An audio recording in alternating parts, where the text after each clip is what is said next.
안녕하세요, 여러분들. 자, 연세대, 고려대 합격을 위해서 우리가 논술을 어떻게 대비를 해야 되는지 말씀을 드리려고 준비했습니다. 자, 올해의 커리큘럼인데요. 선생님이 총 두 가지 종류로 말씀을 드릴 거예요. 하나는 1년 커리. 자, 이 1년 커리를 타는 친구들은 논술의 경험치가 없는 친구들. 그리고 내가 논술을 하긴 했는데 약 3년 정도 시간이 지나서 혹은 뭐 군대에 다녀왔다거나 혹은 뭐 이런저런 좀 오래 쉬었다거나 혹은 고등학교 3학년 때 논술 준비를 했는데 내가 이제 학사로 준비를 하겠다라는 친구들은 한 3년에서 4년 정도가 지났을 거예요. 그렇다면 아마 고등학교 때 쌓았던 기본 베이직이 날아갔을 가능성이 크거든요. 그런 분들은 1년 커리를 탈 것을 좀 말씀을 좀 드릴 거예요. 자, 그렇지 않고 내가 작년에 여름방학 이후부터 준비를 시작을 해서 시험을 한번 봤는데 좀 안타깝게 1차 붙고 2차에서 떨어졌다. 이런 분들은 재도전하는 분들이 꽤 많이 있을 거예요. 자, 이런 친구분들을 위해서는 1년 풀커리를 타기가 좀 부담스러울 거예요. 그럴 때는 하프커리를 선생님이 이제 추천을 좀 해드리려고 합니다. 또는 내가 고등학교 1학년, 2학년, 3학년 내내 3년을 논술 준비를 했다. 이런 분들이 계시거든요. 종종 있습니다. 이런 친구분들은 아마 여러분들 수시 논술고사하고 이 지금 편입 논술고사하고 큰 틀의 차이가 없기 때문에 도전을 좀 하시면 좀 수월하게 다른 친구들보다 그동안에 쌓아왔던 기초가 있기 때문에 보다 수월하게 합격 장벽을 이제 넘을 수 있을 거예요. 그런 친구분들은 1년 커리를 탈 필요가 사실 없죠. 자, 그런데 논술은 선생님이 이제 쭉 2007년에 메가스터디로 이제 논술을 데뷔를 했었는데 그때부터 지금까지 논술을 했기 때문에 좀 10년을 넘는 세월 동안에 학생들을 좀 대해보면 1년 동안에 일주일에 한 번씩 논술 수업을 한다라는 전제하에 약 45에서 50개 정도의 논제를 풀어서 피드백을 했던 친구들의 합격률이 굉장히 높아요. 이런 경우는 연고대를 둘 다 붙는 경우도 있고요. 심지어 선생님이 워밍업으로 한번 수시 논술고사 연세대도 한번 봐라. 나이가 뭐 어리니까 1학년부터 들어가도 상관없다. 그래서 미리 워밍업으로 수시 논술고사를 모의고사처럼 한번 보고 그리고 우리 편입 시험을 보자. 이렇게 했던 친구들이 있어요. 이 친구들은 이제 어차피 연세대 서울 캠퍼스에서 시험을 똑같이 보기 때문에 모의고사처럼 미리 연습을 하러 가는 경우 선생님이 이제 많이 권하거든요. 근데 그 학교를 다 붙는 거죠. 연세대 수시도 붙고 편입도 붙고 연대 편입도 붙고 고대 편입도 붙고 3관왕, 논술 3관왕 또는 한양대도 최저가 없기 때문에 3, 4관왕 하는 학생들이 꽤 많아요. 이거는 한 4, 50개 정도 풀커리를 제대로 탄 친구들의 경우에 논술을 완전히 처음이라고 하는 친구들도 충분히 해낼 수 있습니다. 그래서 총 1년 커리를 먼저 말씀을 드릴 건데요. 4단계로 구성이 돼 있어요.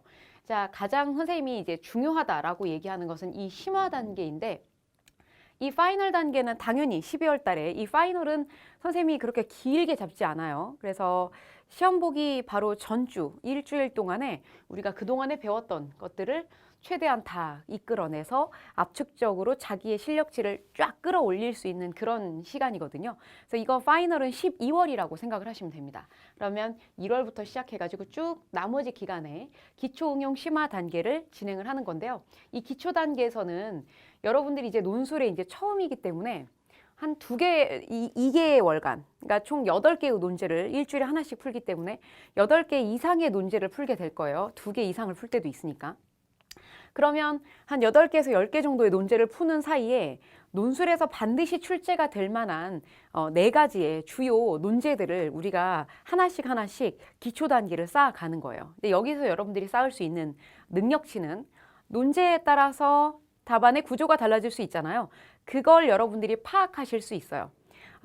지금 천자 글쓰기에서 논제가 하나, 둘, 세 개가 동시에 나왔어. 요약하고 차이점을 밝히고 이에 대해 서술하라. 혹은 비교하고 이에 대해 이러한 관점에서 평가하라. 뭐 비교와 평가 여러 가지가 같이 중첩적으로 요구를 하는 경우가 많기 때문에 이럴 때 내가 각 논제 요구 조건마다 문단을 어떻게 구성할 것이고 글자 수는 어떻게 배치할 것인지에 대한 감을 잡을 수 있는 단계예요. 그래서 논제도 조금 그렇게 어려운 걸로 가지 않고 제시문도 조금 난이도가 평이한 수준, 그렇다고 또 너무 쉬운 것만 진행하지는 않는데 어쨌든 여기에서 여러분들이 이 능력치를 쌓을 수 있는 것은 2달 동안에 기본적인 논제의 흐름들을 다 파악할 수 있는 그런 시간이 될 거예요. 그래서 이거는 예를 들어 논술이 완전히 처음인데 내가 시간이 얼마 남지 않았어. 내가 논술을 준비하려고 시험을 이번에 준비하려고 하는 게 8월 이후부터 내가 생각을 하기 시작해서 논술을 해야 되겠다라고 하는 친구들조차도 논술이 처음이라면 이 기초 단계는 반드시 들어주셔야 돼요. 자, 2번째, 이 기초 시기가 끝나면 응용 시기로 이제 바로 넘어올 건데 기본기를 이제 쌓는 기간이에요. 그래서 논술에 이제 여러 가지 요소들이 있지만 가장 중요한 게 논제가 중요하고 그리고 제시문이 중요하고 그 제시문을 독해하는 그 패턴이 중요하잖아요. 요 단계에서는 독해를 같이 좀 갈 거예요. 그래서 얼마나 정확하게 잘 읽어낼 수 있느냐, 그 정합적인 능력을 여러분들이 키워낼 수 있도록 선생님이 커리큘럼을 이제 구성을 했는데 아주 세세한 거는 제시를 해드리지 않았어요. 왜냐하면 어차피 여러분들이 지금 이 뭐 독해하고 논제 어떤 거 풀겠다 이런 거 얘기해 드려봤자 사실 그게 중요한 게 아니라 내가 전체 1년 동안에 몇 월 어느 단계에서는 어떤 걸 준비해 줘야 되느냐, 어떤 수업을 들어야 되느냐가 이제 궁금하실 거기 때문에 기초가 끝난 다음에 이제 기본이라고 표현이 되어 있는 강좌를 선택하시면 괜찮습니다. 여러분들이 이제 기초 단계가 끝났다고 한다면 기본이라고 되어 있는 이 강좌를 선택하시면 돼요. 선생님이 이제 강좌가 여러 가지가 있는데 거기서 이제 이 워딩을 보고 여러분들이 강좌를 선택하시게 될 거기 때문에 이 단계에서는 우리가 기초 단계에서 배웠던 논제들이 좀 더 심화되게 이거보다 조금 더 난이도가 있는 상태의 제시문을 풀게 될 거예요. 이러면서 여러분들이 여기에서 이제 기본기를 완벽하게 탄탄하게 다져야 되기 때문에 이 기간을 선생님이 좀 더 길게 잡습니다. 총 4개월 정도 선생님이 잡고 있는데 1월부터 시작을 한다고 했을 때 1, 2월에 이제 기초를 잡게 되고요. 3, 4, 5, 6 이 넉 달 동안에 그러면 이제 4달이면요 16개의 논제를 풀어요. 16개의 논제를 풀다 보면 그러니까 여러분들이 논술을 준비하는 게 논술만 준비하는 게 아니라 편입 영어도 하고 여러분들이 학기를 또 끝내야 되는 맞춰야 되는 학생들도 있잖아요. 그런 분들이기 때문에 논술만 하루 종일 붙잡고 있을 수가 없고요. 그런 시험이 아니에요. 여러분들이 뭐 고3이나 재수 혹시 이런 거 경험해 보신 분들은 알겠지만 진짜 작파하고 그것만 봐야 되잖아요. 수능만 봐야 되잖아요. 고등학교 때는. 그런데 논술은 그렇지가 않습니다. 일주일에 한 번 하는 거예요. 그래서 여러분들이 시간이 상대적으로 굉장히 여유가 있습니다. 그렇기 때문에 16개의 논제를 푸는 게 그렇게 힘든 과정은 아니에요. 한 달 안에도 끝낼 수 있어요. 당연히 15일 안에도 끝낼 수 있고요. 그래서 여러분들 선생님 제자들 중에서 7월부터 시작을 했는데 아예 기초 커리부터 1년치를 그냥 풀로 쫙 들어버린 친구들도 있어요. 매일 논제 하나씩 풀겠다 이런 친구들. 나중에 이제 작파하고 내가 논술만 할 수 있는 시간이 있는 친구분들은 뭐 굳이 1월부터 시작할 필요는 없습니다. 논제를 하루에 하나씩이라고 해도 하루에 한 3시간에서 4시간 정도만 투자해 주시면 되기 때문에 그렇게 어려운 싸움은 아니에요. 그리고 무엇보다 중요한 건 논제가 재미있습니다. 풀어보시면 여러분들이 이해하실 거예요. 자, 요 단계가 선생님이 가장 중요하게 여기고 있는 단계인데요. 보통 현장에서도 이 단계에서 굉장히 학생들이 열심히 좀 집중을 해서 수업을 듣게 되는 과정이기는 합니다. 이때가 제일 힘들어요. 여름입니다. 이때가 7월부터 시작하는 건데 이 실전이라고 하는 그 포지션이 이제 들어가 있는 이 워딩이 들어있는 이 수업을 여러분들이 반드시 들어줘야 되는데 이때 표를 해결합니다. 표 분석은 선생님이 연세대에서만 출제를 했을 때에도 굉장히 강조를 했던 포인트고요. 그리고 표가 연세대 인문사회에 모두 나오는 게 아니라 사회계열의 전유물이었어요. 그런데 선생님은 한 클래스에서 연고대를 같이 준비를 시키고요. 그리고 무엇보다 중요한 건 고려대를 쓰는 친구들에게도 언제나 예고를 했습니다. 자, 주목해라. 표를 꼭 풀 수 있어야 된다. 연세대와 고려대는 시험 문제에서 과거의 역사적으로 봤을 때 표를 출제했던 학교들이다. 선생님이 계속 강조했거든요.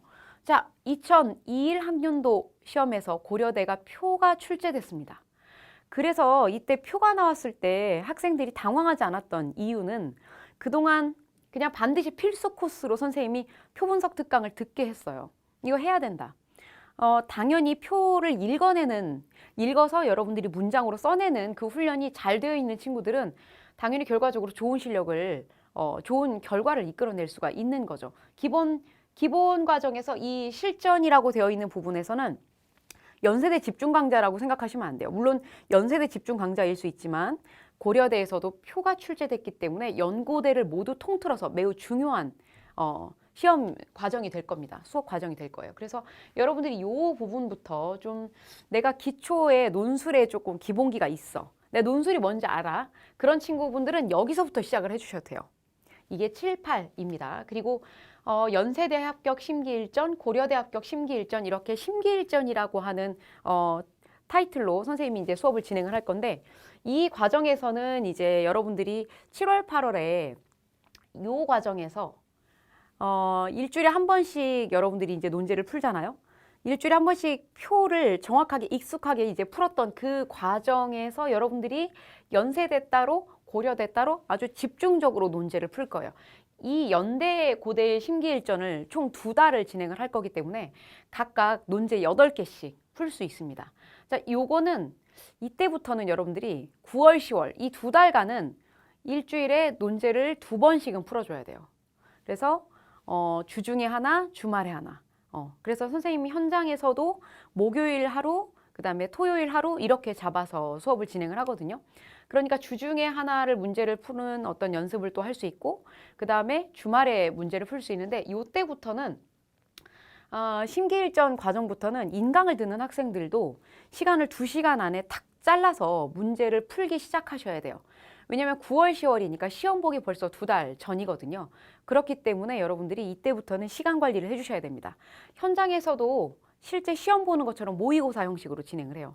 그래서 시간을 정확하게 재서 100분 또는 120분 시간을 정확하게 재서 쫙 걷어요. 시험지를. 그래서 실제 시험 보는 어떤 현장의 분위기를 느끼시기 시작하는 게 바로 이 단계입니다. 이때부터가 굉장히 중요해요. 자, 그리고 마지막에 11월 달에 프리파이널 단계가 있습니다. 그러니까 진짜 파이널 들어가기 직전에 조금 어려운 논제들 풀게 되는 과정이 바로 이 과정입니다. 그래서 이때 여러분들이 좀 이렇게 어렵게도 시험 문제가 나올 수 있어.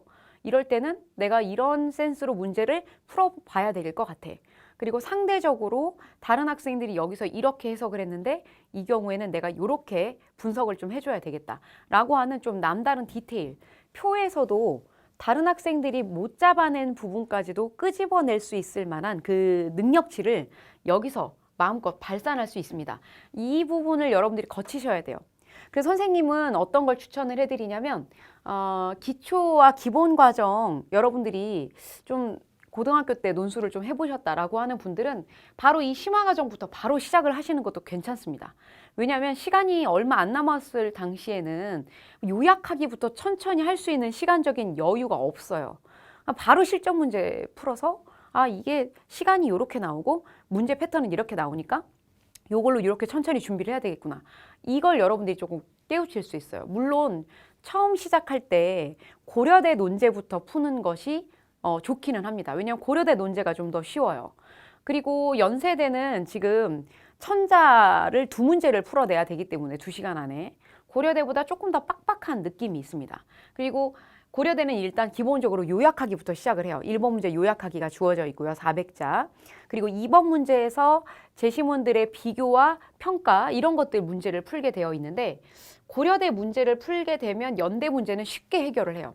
자, 그런데 그렇다면 이제 연대 고대 심기일전을 동시에 진행한다는 게 조금 이상하다고 느낄 수도 있을 것 같아요. 고려대가 더 쉬우면 고려대 논제를 먼저 풀고 그리고 연세대를 풀면 되지 않을까라는 생각도 들 거예요. 그런데 선생님은 항상 같이 진행합니다. 이게 왜 그러냐면 고려대가 제시문이 쉽다고 그게 쉬운 게 아니에요. 여러분들 아실지 모르겠지만 이거는 상대평가이기 때문에 다른 사람들이 다 잘 풀면 오히려 내가 불리해지는 거예요. 내가 문제를 풀 때 쉽다고 느끼면 그거 진짜 어려운 거예요. 합격하기 너무 어려운 단계라고 하는 거죠. 왜냐하면 다른 사람들을 뛰어넘는 답안을 써내야 되기 때문에 완벽한 답안을 써내야 되기 때문에 그래서 문제를 풀다 보면 학생들이 이런 얘기합니다.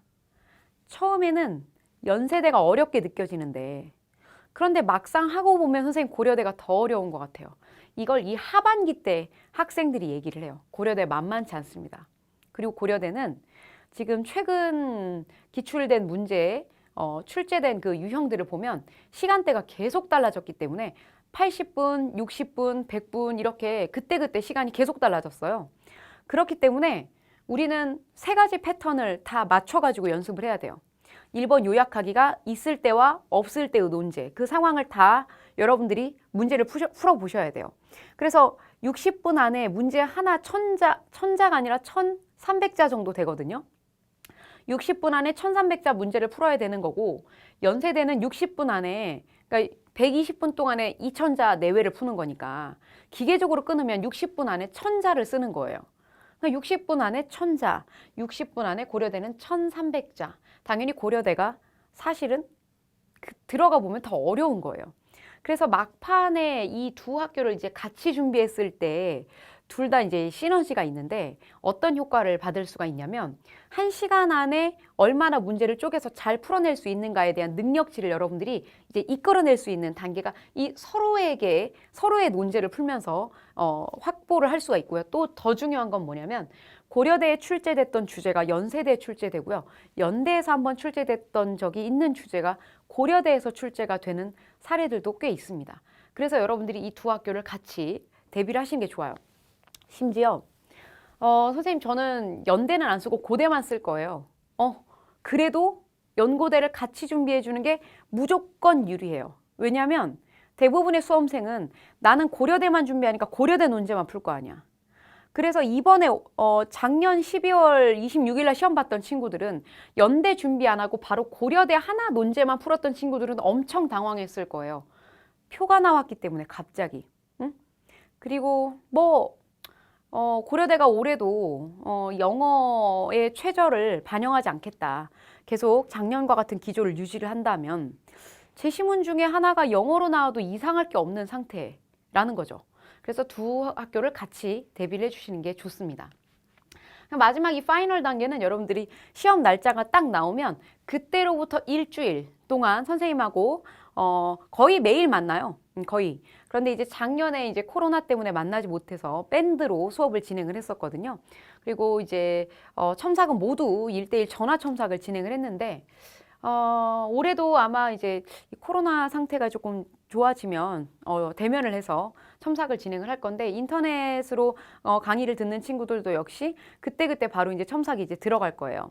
그래서 이 고대 연대는 딱 일주일 정도 시간이 시험 보기 전 일주일 동안 타이트하게 가장 최신의 기출을 문제를 풀어보는 그런 시간을 좀 잡게 될 거예요.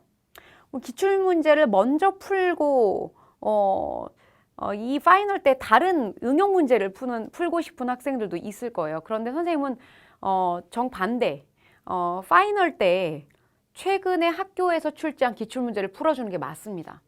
그리고 여러분들이 그 기초부터 시작해서 그 모든 과정을 다 거친 다음에 가장 여러분들의 실력이 최상급으로 올라왔을 때 최근 기출 문제를 풀어보는 것과 논술을 잘 모르는 상태에서 기출 문제를 그냥 대충 풀어보고 교수님들이 제시해주는 그 답안을 그냥 보고 넘어가는 그것과는 차이가 엄청납니다. 여러분들이 써내는 어떤 스킬 자체가 달라요. 그래서 조금 기출문제를 아껴뒀다가 마지막에 풀어주시는 게 좋습니다. 왜냐? 여러분들의 실력이 최고의 상태로 이끌어냈을 때 제시문을 보는 눈이 달라요. 이때 이미 답을 알고 있으면 사실 그 문제를 고민해보는 다양한 양상이 나타나지 않죠. 그래서 되게 재미있는 현상은 파이널 때 선생님이 그 기초 단계부터 시작해가지고 학생들이 쭉 현장에서 이제 같이 수업을 진행을 하잖아요. 그 친구들이 마지막에 질문을 많이 안 하거든요. 초반에는. 그런데 그랬던 친구들이 질문을 해봤자 이제 한두 명 질문을 했던 친구들이 마지막 파이널 수업을 할 때는 질문만 45분 받은 때도 있어요. 작년에 그렇게 진행을 했어요. 그러니까 질문이라는 거는 뭘 알아야 질문을 할 수 있어요. 기초 단계에선 질문을 못 해요. 모르니까. 그런데 내가 뭘 알게 되고 논술이 어떤 건지 기본이 쌓인 상태에서는 이런 방향으로도 생각해 볼 수 있지 않나요? 이건 이게 아닌가요? 이런 질문 굉장히 많이 하게 됩니다. 그럴 때 선생님은 굉장히 뿌듯하죠. 이 친구들이 이제 뭔가 이제 논술이 무엇인지 알았고 이렇게도 쓸 수 있다, 다른 방향으로 쓸 수 있다라고 하는 다양한 어떤 그 흐름 이런 것들을 파악하고 있다. 그것 때문에 선생님이 굉장히 뿌듯하거든요. 그때 마지막 이 파이널. 그래서 일주일 동안 하는 이 파이널에서는 학교에서 출제하고 있는 최근의 기출, 보건 기출을 풀 겁니다. 자, 그러면 여기까지가 지금 총 1년 컬이었어요. 쇼턴으로 가게 된다면 아마 여러분들이 이제 7월 이후부터 시작을 하게 될 거예요. 아이, 그럼 뭐 선생님 뭐 1년 동안 할 걸 이렇게 압축해서 들을 수 있으면 이게 낫지. 굳이 누가 1년을 뭐 들을 필요가 있나요? 절대.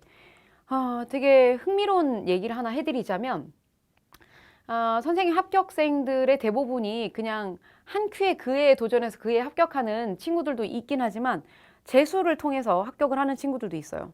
재도전이죠. 그때 이제 7월부터 시작을 했던 친구가 반년 정도 하고 시험을 봤는데 이제 떨어졌죠. 그 다음 해에 갑자기 이제 연락이 와서 다시 이제 수업을 듣기 시작했어요. 그게 이제 다시 또 7월, 8월 이쯤이었어요. 이때부터 시작해서 반절. 결과적으로는 이 친구가 1년 커리를 탄 셈이었던 거예요. 그러니까 논제를 풀고 선생님하고 첨삭을 진행했던 개수를 따져보니까 45개가 나오더라고요. 굉장히 그때 선생님이 몸의 전율이 이게 되는 거구나.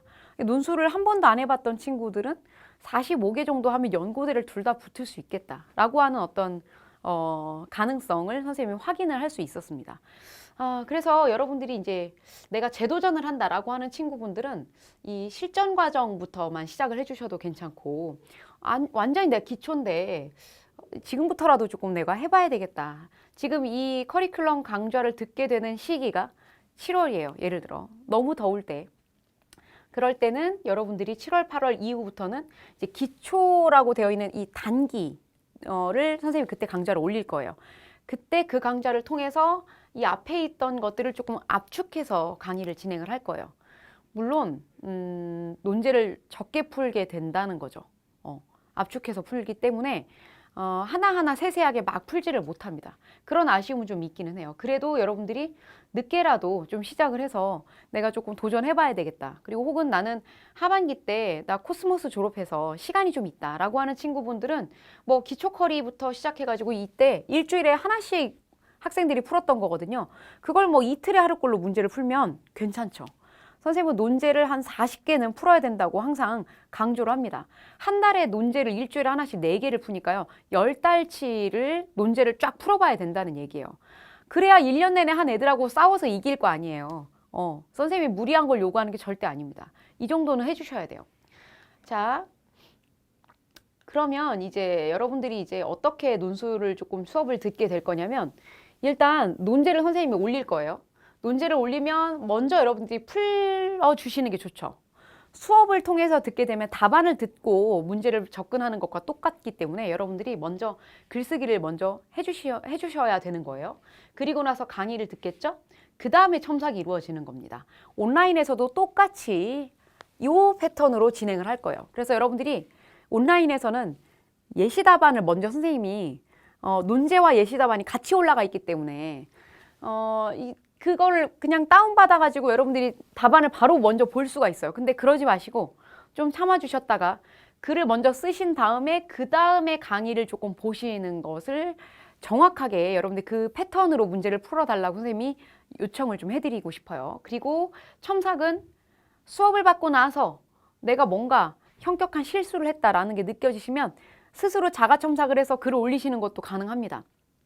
그러면 첨삭이 조금 더 깊이 있게 문장 구조라든지 어휘 선택이라든지 이런 부분에서까지의 첨삭이 이제 진행이 될 거기 때문에 좀 더 깊이 있게 들어가겠죠?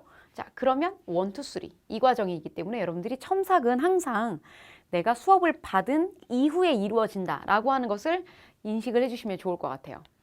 자, 자기소개서와 학업계획서인데요. 여러분들이 여기에서 자기소개서를 선생님 고려대를 앞에다가 놨고요. 이 뒤는 지금 연세대예요. 연세대는 총 4매를 쓰는데요. 자기소개서 A4로 2매, 한 장이죠. 그리고 학업계획서 A4 2매 한 장. 이렇게 이제 구성을 합니다. 그런데 여러분들이 이제 이걸 아셔야 돼요. 고려대는 원서를 쓸 때 자기소개서를 함께 인터넷에 같이 올립니다. 그런데 연세대는 논술 시험을 보고 혹은 이과 학생들은 뭐 수학이나 이런 시험들을 먼저 보고 나서 그리고 나서 요거를 제출을 해요. 1차를 붙고 나서. 1차 합격자들에게 학업 계획서가 요구가 돼요. 근데 고려대학교 자기소개서를 쓰지 않았던 친구들은 지금 합격한 날짜 발표가 난 이후로부터 3일 정도밖에 시간이 없어요. 목요일 날 도장이 찍혀 있는 것까지 인정이거든요. 그래서 목요일 날 우체국 문 닫기 전까지니까 뭐 4시까지 정도라고 생각하시면 될 거예요. 너무 늦으면 이제 그 작업을 못 하니까. 여러분들이 그래서 고려대학교 먼저 자기소개서를 먼저 쓰셔야지 연세대학교 학업계획서 자기소개서가 좀 유리해질 거예요. 고려대는 5문항이 나오는데 각각 1000자씩이에요. 그래서 이건 선생님이 자기소개서 특강을 따로 찍을 거기 때문에 그때 여러분들이 조금 집중해서 자기소개서를 좀 잘 써낼 수 있는 방법, 과정에 대해서 조금 익숙하게 좀 들으시면 될 것 같아요. 선생님이 이제 여러분들 논술을 담당을 할 때는 자기소개서까지 풀로 선생님이 거의 책임지고 이걸 끝내야 된다라는 어떤 의무감이 있어요. 왜냐하면 논술로 1차는 붙는데 2차에서 떨어지게 되는 경우에는 거의 대부분 자기소개서의 정합성 때문이에요. 그래서 자기소개서까지 선생님이 좀 책임을 지려고 많이 노력을 하고 있습니다. 그래서 여기까지 여러분들이 신경을 좀 써주셔야 돼요. 자, 그리고 마지막입니다. 면접인데요. 여러분들 그냥 일반으로 지원하시는 분들은 면접이 없어요.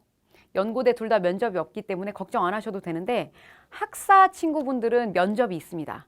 이게 고려대만 면접이 있고 연세대는 면접이 없어졌어요. 원래는 둘 다 있었는데 연세대는 코로나 이슈 때문에 없앤 것 같아요. 근데 고려대는 지금 비대면으로 면접을 이제 진행을 할 거기 때문에 여러분들이 이 면접 자기소개서 이 부분을 여러분들이 조금 잘 검토를 좀 해주셔야 될 거예요. 그래서 지금 이 자소서 면접, 이 집단 면접, 이거는 여러분들이 이제 합격을 하고 나서 학사를 지원하시는 분들, 1차 합격을 하고 나서 이 루트대로 여러분들이 준비를 좀 해주시면 되는 건데 그렇게 어렵지는 않습니다. 어렵지는 않은데 여러분들이 조금 할만할 거예요. 자기소개서 검토는 왜 하냐면 이 자기소개서를 토대로 면접이 이루어져요. 그래서 여러분들이 쓴 자기소개서를 들춰보면서 다시 한번 크로스 체크를 하는 거죠. 얼굴을 맞대고. 그렇기 때문에 여러분들이 이 부분에 대해서는 좀 선생님하고 막판에 한두 번 정도 이렇게 면접 시뮬레이션을 통해서 어떻게 좀 잘 대답을 할 수 있을 것인지 그거에 대한 얘기를 조금 나눠보는 게 시험장에 갔을 때 덜 떨리는 방안이 될 겁니다. 자, 그래서 여기까지 선생님의 커리큘럼 과정 소개는 조금 끝났는데요. 이게 지금 핵심이었어요. 여러분들 1년 동안의 커리큘럼인데 가장 중요한 게 응용 심화 단계였다는 거. 그리고 이 심화 단계에서 여러분들 실전이라고 표기된 부분에서 아마 표 분석을 해줘야 될 것 같기 때문에 여러분들이 내가 연세대가 조금 약하다라고 하는 것을 한다라는 게 느껴지시는 친구분들은 연대 이제 선생님이 실전 표 분석 논제 이렇게 아마 제목을 올릴 거거든요. 그거를 좀 집중적으로 강의를 보시는 것도 아마 큰 도움이 되실 겁니다. 표만 집중적으로 다루고 있는 것을 여러분들이 조금 한번 과정은 조금 거칠 필요가 분명히 있습니다. 그래서 올해도 선생님은 정말 열심히 뛸 거고요. 여러분들 그때그때마다 논제에 올라오시는 그러니까 글 올라올 때마다 선생님이 좀 열심히 기간 안에 첨삭을 좀 꼼꼼하게 조금 해드릴 거예요. 그래서 올해 역시나 이제 작년에 코로나가 끝날 줄 알았어요. 선생님 되게 순진하게. 올해까지 이제 코로나가 쭉 이어지고 있는데 이 와중에도 굉장히 열심히 지금 준비를 하고 있는 친구들이 꽤 많은 걸로 선생님은 알고 있습니다. 여러분들의 어떤 그 목표 그리고 그 의지 코로나가 꺾을 수 없죠. 올해는 더 좋은 성과 많이 있기를 선생님이 간절히 기도하고 기원하면서 선생님은 수업을 정말 열심히 진행해 보도록 하겠습니다. 수업 시간에 뵐게요. 안녕.